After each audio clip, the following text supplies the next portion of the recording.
আসসালামু আলাইকুম সম্মানিত ভিউয়ার্স, আশা করি ভালো আছেন, সুস্থ আছেন। বরাবর ন্যায় আজকে আমি একটি নতুন ভিডিও নিয়ে এসেছি। আজকের ভিডিওতে আমি দেখাবো সরকারি কর্মচারীদের সম্পদ বিবরণী দাখিল 2024 30/11/2024 তারিখের মধ্যে যে কাগজপত্র জমা দিতে হবে। সম্মানিত ভিউয়ার্স, আমরা 1/9/2024 তারিখে একটি সম্পদ বিবরণী সব দেওয়া হয়েছিল। এটি আবার আপডেট করে আরেকটি তথ্য দেওয়া হয়েছে, আপডেট ফর্ম জমা দেওয়া হয়েছে। তাহলে এখন আমি সেই পরিপত্রটাকে দেখে নেব।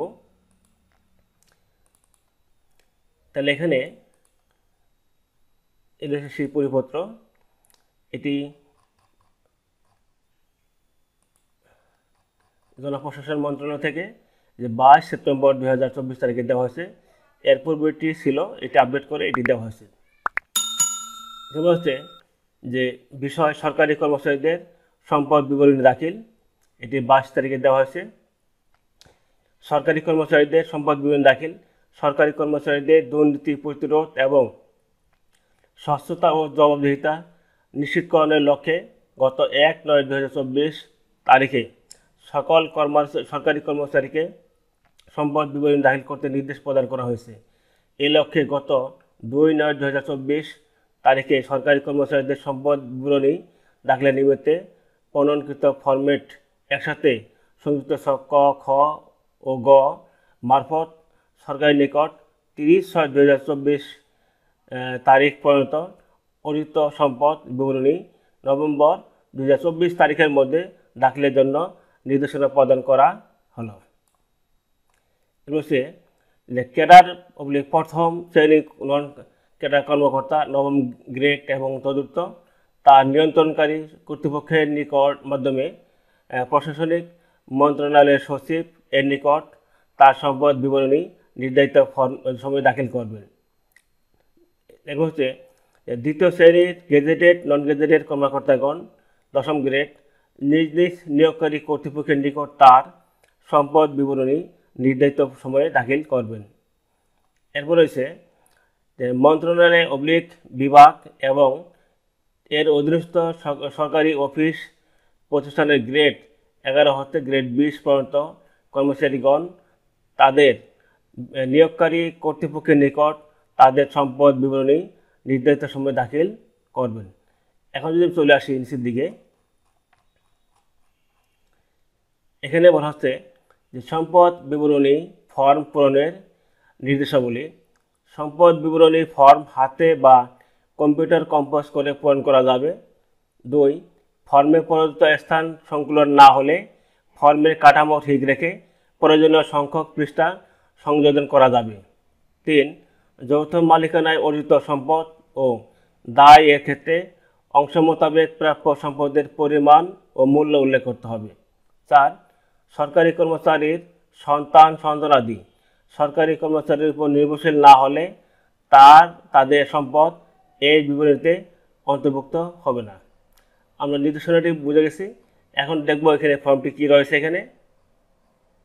এখানে প্রথমে রয়েছে অতি গোপনীয় সরকারি কর্মচারীর সম্পদ বিবরণী।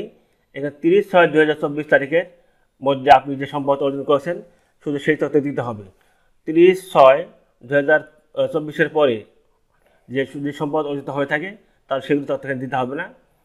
প্রথমে হচ্ছে 1 নম্বর রয়েছে কর্মচারীর নাম। এখানে আপনি নামটি লিখবেন। পরিচিতি নাম্বার যদি থাকে, সকল সরকারি কর্মচারীদের বা কর্মকর্তাদের একটা পরিচিতি নাম্বার অবশ্যই থাকে। আমি একটু দেখে দিচ্ছি এখান থেকে। যারা প্রাথমিক বিদ্যালয়ের শিক্ষক তাদের ক্ষেত্রে যেমন শিক্ষকের পিন নাম্বারটি যে রয়েছে, এই যে এটি আপনারা এইভাবে দিয়ে দেবেন। কারণ আপনারা যখন যারা প্রাথমিক বিদ্যালয়ের শিক্ষক তারা তাদের IPEMS-এ যে ব্যবহার করা হয়েছে যে পিন নাম্বারটি রয়েছে তারা এটি এখান থেকে দিয়ে দেবেন।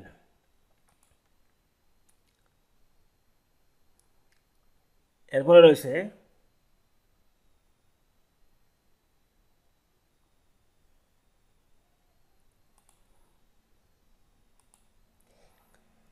পরিচিতি পদবি। আপনি যে পদবিতে আছেন, আপনার যে পদ, আপনার যে পদে চাকরি করছেন সেই পদ থেকে উল্লেখ করবেন। ক্যাডার যদি থাকে দেবেন, নাহলে এখানে লিখে দেবেন প্রযোজ্য নয়। বর্তমান কর্মস্থল, আপনি বর্তমানে যে প্রতিষ্ঠানে বা যে জায়গায় চাকরি করছেন সেইখানে নাম দিয়ে দেবেন। চাকরিতে যোগদানের তারিখ, আপনি যে তারিখে চাকরিতে যোগদান করেছেন সেটি দিবেন। যোগদানকালে পদবি, অনেক হয়তো দেখা যাবে যে আপনি 10 বা 12 বছর থেকে চাকরি করছেন, আপনার পদোন্নতি হয়েছে, কিন্তু আপনি যখন চাকরি যোগদান করেছিলেন সেই পদবিটি কী সেটি দিয়ে দেবেন, সেটি এখানে লিখে দেবেন। এরপরে এনআইডি নম্বর, অবশ্যই আপনার একটি এনআইডি নাম্বার রয়েছে, এখানে এনআইডি নাম্বারটি দিয়ে দেবেন। জন্ম তারিখ দিবেন, TIN অর্থাৎ ট্যাক্স পেয়ার্স আইডেন্টিফিকেশন নাম্বারটি রয়েছে দিবেন এখান থেকে। বেতন স্কেল, আপনার যে বেতন স্কেলটি রয়েছে সেটি দিয়ে দেবেন এখান থেকে। আপনার এখন আপনার 1/7/2024 তারিখে নয়, অর্থাৎ আপনার 1/7/2023 তারিখে যে আপনার যে মূল বেতন ছিল সেটি এখান থেকে দিয়ে দেবেন। মোবাইল ফোন নম্বর দেবেন, ইমেল দিবেন যদি থাকে, বর্তমান ঠিকানা। এরপরে সেখানে পরিবারের সদস্যদের স্ত্রী, স্বামী, সন্তান বিবরণ। আপনার ক্ষেত্রে আপনার যদি আপনি যদি পুরুষ হন তাহলে এখানে আপনার স্ত্রীর নাম দেবেন, এখানে 1 নম্বর দিয়ে স্ত্রীর নাম, তার এখানে এনআইডি নাম্বার দেবেন বা জন্ম নিবন্ধন নাম্বার দেবেন, জন্ম তারিখ দেবেন, সম্পর্ক। আপনি যদি আপনি যেহেতু পুরুষ যদি হয়ে থাকেন তার এখানে স্ত্রীর নাম লিখবেন, এখানে লিখে দেবেন সম্পর্ক স্ত্রী। পেশা কী, তো যদি গৃহিণী হন গৃহিণী, বা যদি কোনো চাকরি বাকরি করে থাকেন তাহলে সেখানে কোন অফিসে চাকরি করছেন এবং তার পদবি সেখান থেকে দিয়ে দেবেন। এরপরে আপনার এখানে 2 নম্বরে সন্তানের তথ্য দেবেন। এখানে যদি 2 বা 3 বা একাধিক সন্তান থাকে সেক্ষেত্রে আপনি এখান থেকে পাতা আরও তথ্য যোগ করতে পারবেন। এখন 2 নম্বর দেবো এখানে সন্তানের তথ্য, যদি সন্তান হয়ে থাকে তার নাম, তার যদি এনআইডি না থাকে তাহলে এখানে জন্ম নিবন্ধন নম্বরে দেবেন এখানে। আর যদি এখানে TIN নাম্বার যদি থাকে তা দিবেন। এখানে জন্ম তারিখ এখানে অবশ্যই দিতে হবে। সম্পর্ক, যদি ছেলে যদি মেয়ে হয় তাহলে এখানে মেয়ের নাম দিয়ে এখানে সম্পর্ক হবে মেয়ে অভিসন্তান। এরপর হচ্ছে এখানে পেশা, তিনি যদি পড়াশোনা করেন তাহলে এখানে দিয়ে দেবেন এখানে যে পড়াশোনা বা ছাত্র বা ছাত্রী। আর যদি চাকরিরত হন বা কর্মরত হন তাহলে তিনি কোথায় চাকরি করছেন তার এখানে নামটা এখানে দিয়ে দেবেন।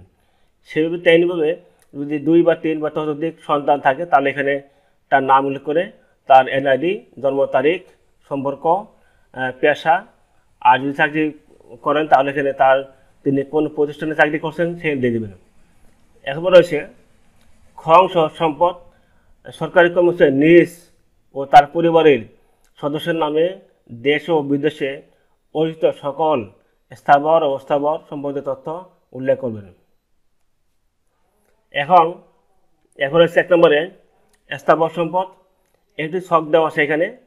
বাংলাদেশের সম্পদের বিবরণ, এখানে তার সম্পদগুলি কোথায় রয়েছে, সেটি কতটুকু, অর্জনের ধরন উত্তরাধিকার না করের সূত্রে না দান সূত্রে না অন্যান্য সূত্রে বা যৌথ মালিকানা এখানে উল্লেখ করতে হবে।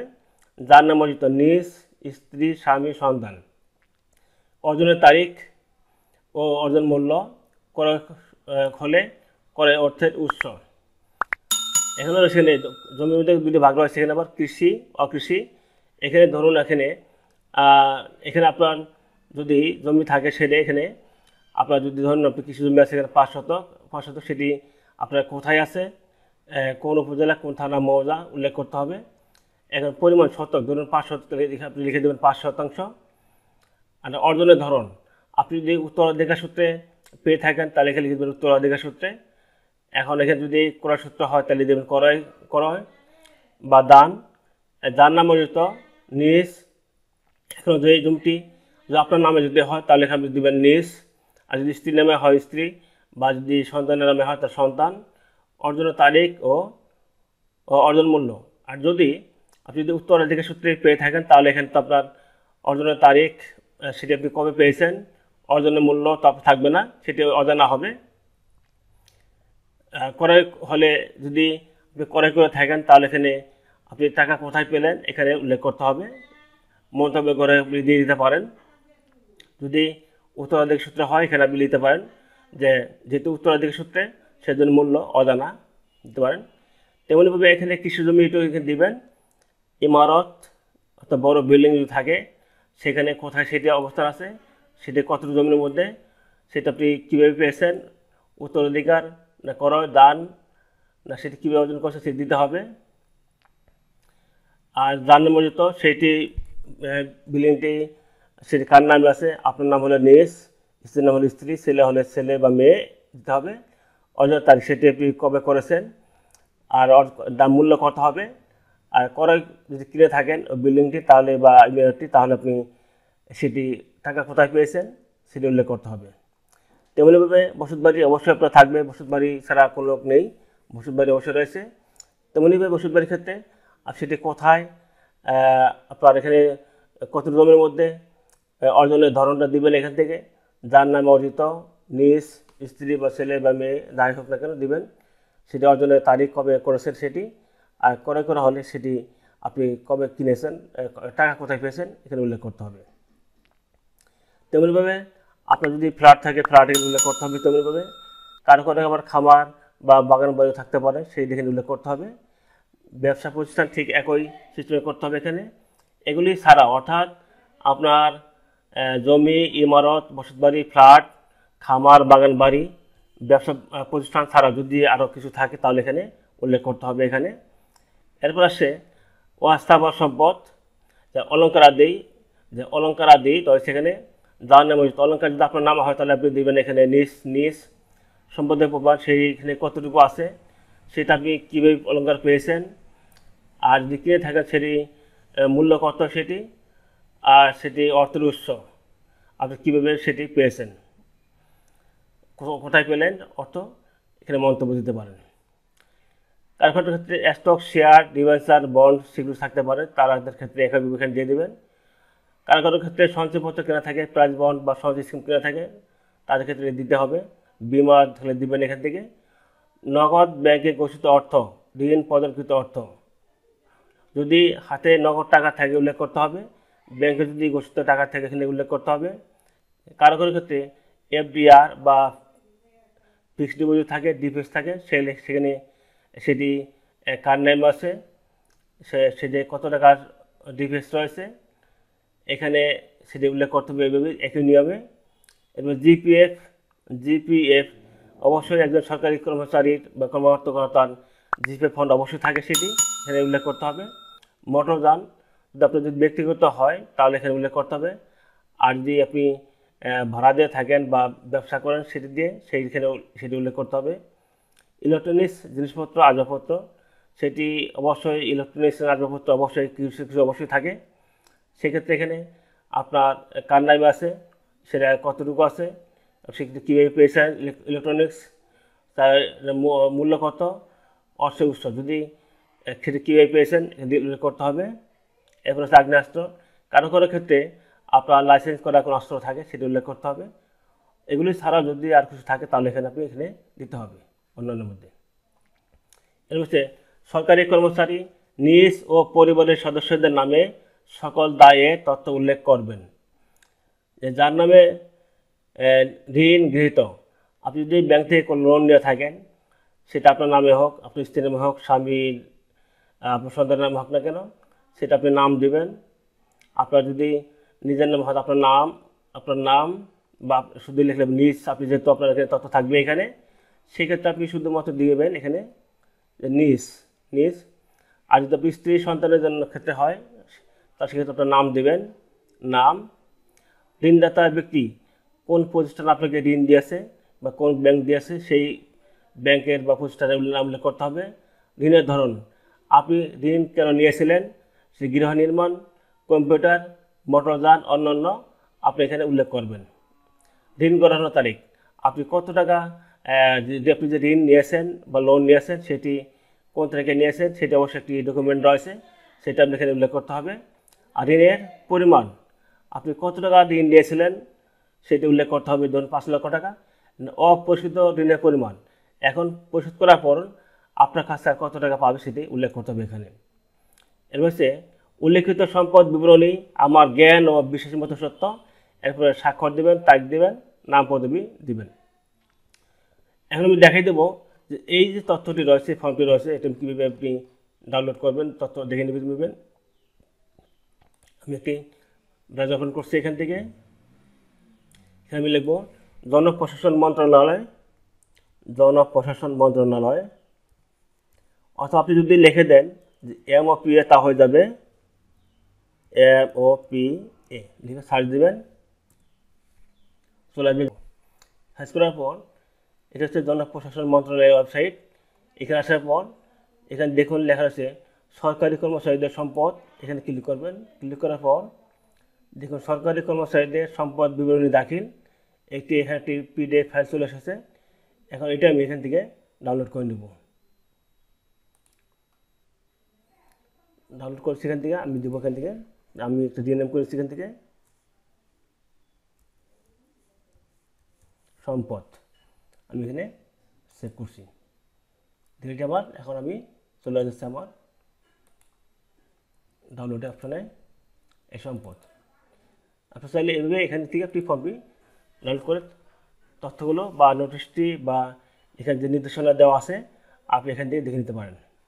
যদি এই ভিডিওটি দেখার দ্বারা আপনাদের সংগঠন কাজ আসে, একটু উপরে হলেও কাজে আসে, তাহলে আমার চ্যানেলটি সাবস্ক্রাইব করে পাশে থাকবেন এবং ভিডিওটিতে একটি লাইক দিবেন। ভিডিওটি এতক্ষণ দেখার জন্য আন্তরিক ধন্যবাদ।